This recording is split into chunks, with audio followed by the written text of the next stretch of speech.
द्वापर श्रीकृष्ण जी कली जुगरे पुरुषोत्तम क्षेत्र में विराजित श्री जगन्नाथ सीए श्रीकृष्णकर सखा होउछन्ति पंचु पांडव। सही विचार रे श्रीक्षेत्र में मध्य श्री जगन्नाथंकर सखा भाव में अछन्ति पंचु पांडव। जानती किपरि नाम रे सेमाने विराजमान करिछन्ति? हाँ आज्ञा, सेमाने पंच महादेव भाव में विराजित।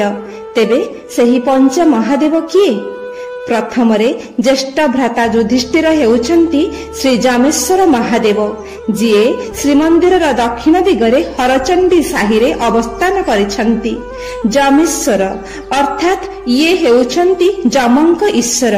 कुहा जाए जामेश्वर महादेवंक प्रभावरु श्रीक्षेत्र रे जमंक प्रभाव पड़े नहीं। स्कंद पुराण कहती स्वयं मां लक्ष्मी कहिछन्ति ए क्षेत्र रे जमंकर अधिकार नाही। अर्थात एही परम पावन श्रीक्षेत्र रे जदि कहार मृत्यु हुए तेरे सही जीव आउ जमपुर को जाए नहीं बा जम आउ तांको नेई पारंती नहीं। तांकर गति बा यात्रा सिद्धा वैकुंठपुर को होइथाए।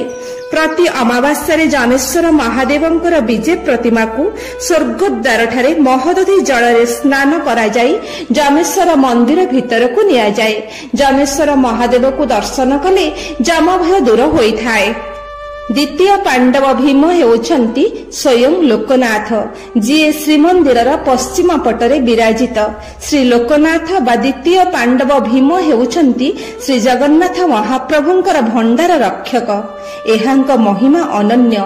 अत्यंत दुरारोग्य व्याधिरु आरोग्य करंती लोकनाथ।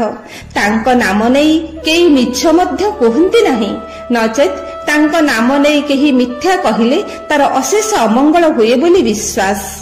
महाशिवरात्रि दिन श्री लोकनाथंक पाखकु श्री जगन्नाथंकर विजय प्रतिमा मदन मोहन विजय हुअंती। सेठारे हरिहर भेट होइथाए। भक्त माने एही प्रत्यक्ष महादेवंक निकटरे निजर मानसिक रखी अभिष्ट पूरण करिथांती। तृतीय पांडव अर्जुन